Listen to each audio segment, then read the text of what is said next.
All right.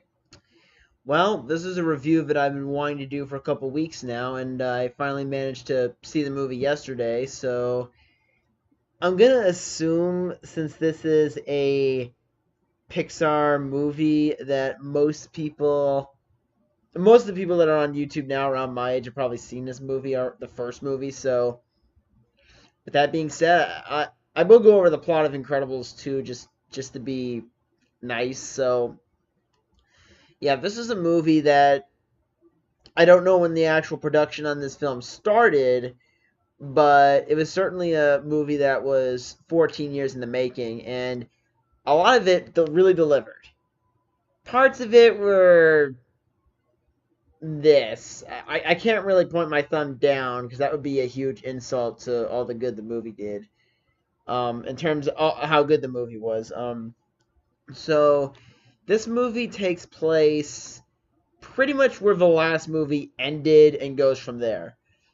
And the one thing I really love is that right off the bat, there's still that good chemistry between the characters and the voice actors involved, and it's like honestly, the chemistry is so good. You would have sworn that Incredibles came out 4 years ago instead of 14.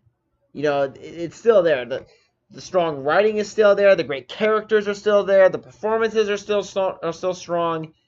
It's wonderful, and the whole story is this time Elastigirl ends up trying to help superheroing become legal again because it's still like very much against the law. So this inevitably leads to Mr. Parr becoming the stay-at-home parent and looking more ragged than I do. Um, and I have a beard. But at any rate, so so the whole plot is that, and then we find out that there's an evil villain waiting in the wings that's a little more than just some lackey you can take out with one punch. So, with that being said, I think now it's time to go into my review of it since I've already summarized the movie. Now, as I said, the chemistry between the voice actors and the characters seems very natural and believable, almost like no time has passed whatsoever. So that's a huge credit to the screenwriters who put this thing together, and Brad Bird. Actually, I think Brad Bird wrote this, so he has a very sharp mind for keeping things fresh and strong. And another thing that I really like about this movie is that the action in it is upped to an extent. Like the beginning action scene is them fighting the Underminer like they were about to at the end of the first movie. He escapes, so naturally you would think that he's going to be the villain in this movie, and I think that's what everyone kind of thought with the way the first movie ended. But at any rate, the villain this time is the Screen Slaver, and that villain's. I'm not going to give away the twist at the end, but that character's gimmick is that he hypnotizes people with screens on TV, goggle. I think you can see the kind of obvious commentary that they're going with. That probably does show Brad Bird's age a little, but at any rate,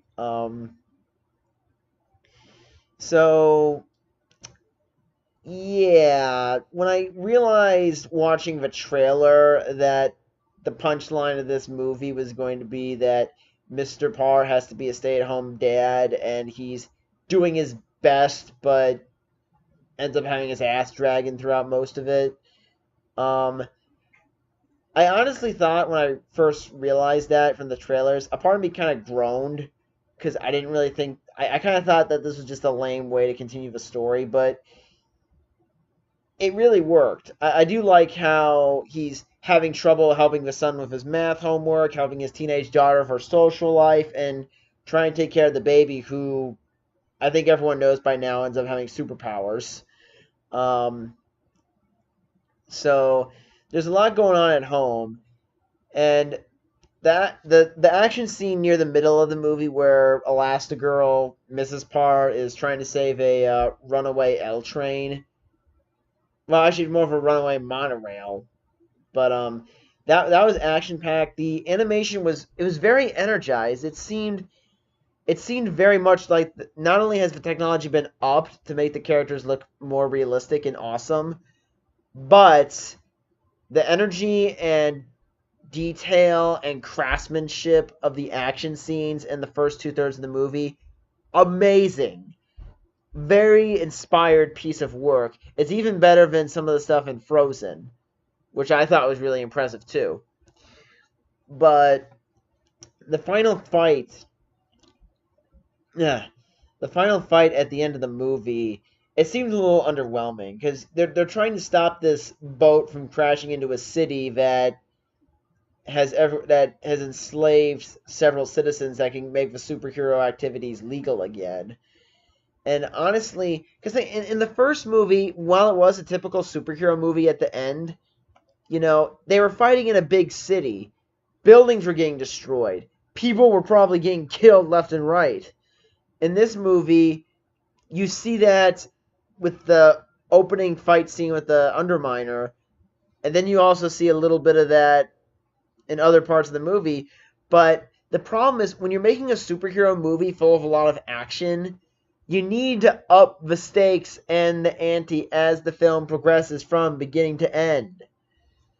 And that was kind of my problem, is that I felt like they were dialing the action scenes down after a while. It seemed like this movie was playing it a little safe sometimes. Because in the first movie, the superheroes are pretty much getting killed left and right by this criminal mastermind.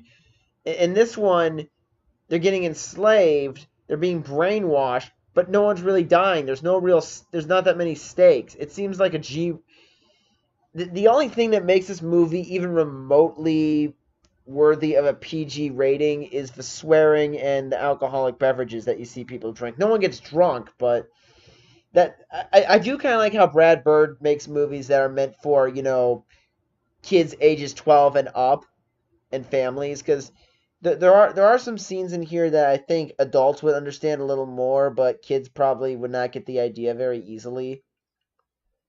So I do feel like this movie could have been a little more dramatic and a little more action oriented, at least near the ending. But I still had a fun time following these characters because they were still the strong, likable people that we met with and fell in love with in the first movie.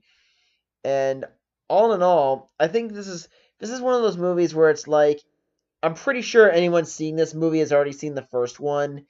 But if you're gonna go into this movie completely blind or something, you're really train wrecking the enjoyment for yourself. So if you haven't seen this movie, if you haven't seen Incredibles 2, make sure you see the first one first. If you have, then you can go to the theater and see this one. It's a very well done movie. I just felt like it was lacking in some spots that I mentioned, like the climax. The villain's actually really weak because I think in the first movie you find out who the villain is somewhere in the second act of the movie, but in this one you don't even realize who the villain is until the last third. And even then, the character wasn't that well defined or developed when they do the big twist at the end. And it seems like ever since the wildly high amounts of success that Frozen has brought Disney, Disney seems to really like doing the surprise villain reveal in a lot of their movies the past 5 years. And it's like that worked in Frozen because we didn't really see it. We didn't see it coming. The character was already likable enough to begin with. So seeing that character, Prince Hans, as a villain, that was more powerful because we had kind of grown to trust him. And it also taught the lesson of not being too naive and trusting of people you barely know. Yeah, that's kind of the same lesson here. And yeah, the twist about them thinking they caught the bad guy when really it wasn't the bad guy. I felt like the movie would kind of hit fast forward halfway through the movie or near the end of the movie, and I kind of would have liked it to be a little longer. Like, if they had added like 10, 20 minutes of it to make it a more complex story, I think I would have liked it more. And if the villain was more powerful and more interesting, that would have been fine. But it just seemed to come out of nowhere. So I mean, those are the action not being strong in the climax and the villain being very weak. It's probably the villain's probably about as strong as a house made of toothpicks in a windstorm. But aside from those two major mistakes, two. I still highly recommend seeing Incredibles 2. And hopefully, if you see this movie and you love it, hopefully you enjoy it. This movie, it's worth the hype. Definitely lacking in some areas, though. So, my next video that I'll be producing is on 4th of July, and it'll be a cover of the Willie Nelson song Living in the Promised Land. So I'm not going to be doing a cover tomorrow. I'm going to wait until 4th of July when the time is right. So until then, I'll see you guys later.